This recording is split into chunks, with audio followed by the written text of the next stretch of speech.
കോട്ടയത്ത് തിരുവഞ്ചൂര് ഒരു ആഭിചാരക്രിയ നടന്നു കഴിഞ്ഞു. കേരളത്തില് ഇത് വ്യാപകമാണ്. ഈ ആഭിചാരക്രിയ വളരെ അധികം വിദ്യാഭ്യാസമുള്ള സംസ്കാര സമ്പന്നരാണ് മലയാളികൾ എന്ന് പറയുന്നെങ്കിലും കൂടെ ആഭിചാരക്രിയകൾ രംഗത്ത് വരികയാണ്. ഇപ്പം നടന്നിരിക്കുന്നത് കോട്ടയം മണർകാട് പോലീസ് സ്റ്റേഷൻ അതിർത്തിയിലാണ്. തിരുവഞ്ചൂര് ആണ് ഈ സംഭവം. അവിടെ കല്യാണം കഴിച്ചു വന്ന ഒരു പെൺകുട്ടി, അവരുടെ അമ്മയുടെ അനിയത്തി, അമ്മയുടെ ചേച്ചി 2 മാസം മുമ്പ് മരിച്ചു. ആ ആത്മാവ് ഇവളുടെ ശരീരത്തിൽ കയറി. ഭാര്യയും ഭർത്താവും തമ്മിൽ എന്തെങ്കിലും പ്രശ്നമുണ്ടെങ്കിൽ, സംസാരത്തിൽ എന്തെങ്കിലും പ്രശ്നമുണ്ടെങ്കിൽ ആ അമ്മയുടെ ചേച്ചിയുടെ ആത്മാവാണ് ഇവളുടെ ശരീരത്തിൽ കയറിയിരിക്കുന്നതെന്നാണ് ഭർത്താവിൻ്റെ അച്ഛൻ ദാസും, ഭർത്താവ് അഖിൽദാസും അച്ഛൻ ദാസും അമ്മയും അങ്ങനെ തന്നെ കരുതുന്നു. അവർ മന്ത്രവാദിയെ ഭരിച്ചു, ശിവദാസൻ. അയാൾ ഇവിടെ വന്ന് കഴിഞ്ഞ 2-ാം തീയതി ആയിരുന്നു സംഭവം. ഭർത്താവിൻ്റെ വീട്ടിൽ തന്നെ ആഭിചാരക്രിയ അങ്ങ് നടത്തി. മരിച്ചുപോയ ബന്ധുക്കളുടെ ആത്മാവ് ശരീരത്തിൽ കേരളത്തിൽ പലയിടത്തും കയറുന്നുണ്ട്. അതുകൊണ്ടാണ് ഇങ്ങനെയുള്ള ആഭിചാരക്രിയയ്ക്ക് ഡിമാൻഡ്. മന്ത്രവാദി ശിവദാസ് വന്ന ശേഷം ക്രിയകൾ തുടങ്ങി. ആ പെൺകുട്ടിയെ ബലമായിട്ട് മദ്യം കൊടുത്തു. അതിനുശേഷം അതിനെക്കൊണ്ട് ബീഡി വലിപ്പിച്ചു. അത് ആഭിചാരക്രിയ ഒരു പ്രധാന ഘടകമാണ് ബീഡി വലിപ്പ്. സിഗരറ്റ് അല്ല, ബീഡി വലിപ്പിച്ചു.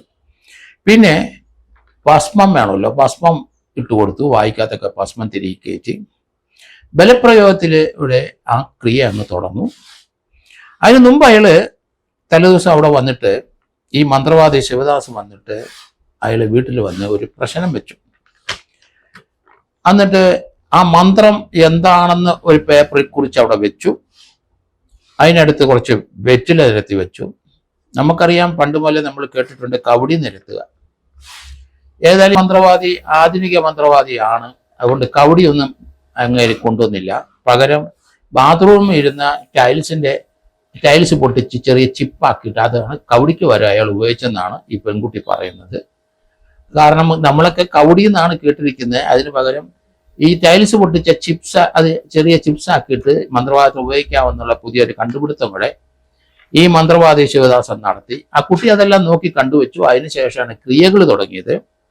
ആ കുട്ടിയുടെ വായിൽ ബലം പ്രയോഗിച്ച് ഭർത്താവും മന്ത്രവാദിയും ഭർത്താവിൻ്റെ അച്ഛനും കൂടെ വായിലോട്ട് അതിനെ കുടിക്കാതിരുന്ന മദ്യം, അത് കുടിച്ചിട്ടില്ലാത്ത മദ്യം അതിന് വായിലോട്ട് ധാരാളം ഒഴിച്ചു കൊടുത്തി.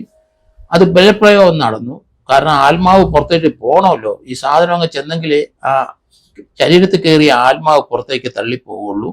വായിക്കാത്ത ബലം പ്രയോഗിച്ച് ആ കുട്ടി ക്ഷീണിച്ചു. അതിനുശേഷം അതിനെ ബീഡി വലിപ്പിച്ചു.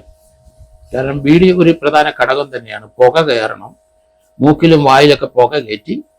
അതിനുശേഷം പ്രേതം ഇറങ്ങിപ്പോകാനായിട്ട് അതിൻ്റെ തലയിലെ തലമുടിക്കിടയിൽ ഒരു ആണി അടിച്ച്, ശകലം അടിച്ചിട്ടുണ്ടോ എന്ന് സംശയമുണ്ട്, താഴോട്ട് ഒരു ആണി കെട്ടി വെച്ചു. കാരണം പ്രേതബാധയുടെ അവസാനം ആണി അടിച്ചു കഴിഞ്ഞാൽ പ്രേതത്തിന് നമുക്ക് ആണിയിൽ ഉറപ്പിക്കാൻ പറ്റും. അതിന് ആ ക്രിയയിലോട്ട് വന്നില്ല. കുട്ടി അബോധാവസ്ഥയിൽ പോയി. അതിനുശേഷം രാത്രിയിൽ ബോധം തെളിഞ്ഞു. കുട്ടിയുടെ പിതാവിൻ്റെ അടുത്ത് പോയി പരാതിപ്പെട്ടു. ഇങ്ങനെ ആഭിചാരക്രിയ നടത്തി താൻ ജീവൻ രക്ഷപ്പെട്ടു. തൻ്റെ ഭർത്താവിൻ്റെ അച്ഛനും അവരുടെ അമ്മയും ആ വീട്ടിലുണ്ട്. മന്ത്രവാദി അവിടെ വന്നു. ബലപ്രയോഗത്തിലൂടെയാണ് കാര്യങ്ങൾ നടത്തിയത്. ആ കുട്ടി അൺകോൺഷ്യസായി അബോധാവസ്ഥയിൽ കിടന്നു. രാത്രി ഉണർന്നപ്പം അവിടുന്ന് വീട്ടിൽ പോയി പിതാവിൻ്റെ അടുത്ത് കാര്യം പറഞ്ഞു. പിതാവ് മണർകാട് പോലീസ് സ്റ്റേഷനിൽ പോയി പരാതിപ്പെട്ടു. അപ്പോൾ അവിടെ കേസ് രജിസ്റ്റർ ചെയ്തു. ഇവരെ 3 പേരെയും അറസ്റ്റ് ചെയ്തു. ഇതിനകത്ത് അമ്മായിമ്മയുടെ പെൺകുട്ടിയുടെ അമ്മായിമ്മയുടെ അവരും ആ വീട്ടിലുണ്ട്. അവരുടെ റോൾ എന്തായിരുന്നു? ആരാണ് ഈ മന്ത്രവാദിയെ കൊണ്ടുവന്നത്? ഭർത്താവ് അഖിൽദാസ് ആണോ അതോ പിതാവ് ദാസാണോ അറിയില്ല. അത് അമ്മയുടെ കോണ്ടാക്റ്റിലാണോ? അമ്മയുടെ കോണ്ടാക്റ്റിലാണോ തീർച്ചയായിട്ടും അവരുടെ പ്രതിയാവും. 3 പേരെയും മണർകാട് പോലീസ് അറസ്റ്റ് ചെയ്ത് ഇപ്പോൾ റിമാൻഡ് ചെയ്തിരിക്കുന്നു. കേരളത്തിലെ അഭ്യത്യസ്തരായ ജനങ്ങൾ മാത്രമാണുള്ളത്. ഇവിടെ ധാരാളം ആഭിചാരക്രിയകളും മന്ത്രവാദവും ഒക്കെ അഭംഗുരം തുടരുന്നുണ്ട്. പലരും നമുക്ക് കട്ടപ്പനയിലെ നമ്മൾ കണ്ടു. അവിടെ ഒരാളും സ്വന്തം പിതാവിനെ മകനും മന്ത്രവാദിയും കൂടെ ചേർന്ന് വീടിനകത്ത് കൊന്ന് കർമ്മം നടത്തി കുഴിച്ചിട്ടു. കട്ടപ്പനയിൽ അമ്മയുടെ ഇയാളുടെ ഭാര്യയും 2 ആടുകളെ പോലെ കെട്ടി ആ വീടിനകത്ത് സൂക്ഷിച്ചിരുന്നു, അടുത്ത അറക്കാൻ വേണ്ടിയിട്ട്. അതൊക്കെ നമ്മൾ കണ്ടു കേരളത്തില്. നമുക്കറിയാമല്ലോ എലവന്തൂരിലെ സംഭവം നമ്മൾ കണ്ടല്ലോ. മന്ത്രവാദത്തിന് 2 സ്ത്രീകളെ കൊന്ന് അവിടെ കഷ്ണം കഷ്ണമാക്കി പോയത് നമ്മൾ കണ്ടു. അതുപോലെ കൃഷ്ണൻകുട്ടിയും മന്ത്രവാദിയും അയാളുടെ ഭാര്യയും കോളേജിൽ പഠിക്കാത്ത 2 മക്കളെ ആ മന്ത്രവാദിയുടെ ജൂനിയറായ മന്ത്രവാദി അവരെ 4 പേരെയും കൊന്ന് മന്ത്രവാദം നടത്തി രക്തം ചീറ്റിച്ച് അവരെ ഒരേ കുഴിയിൽ 4 പേരെ അടക്കിയത് നമ്മൾ കണ്ടു. ഇതൊക്കെ കഴിഞ്ഞ 3-4 വർഷത്തിനകം നടന്ന സംഭവങ്ങളാണ് ഞാൻ ഈ പറയുന്നത്.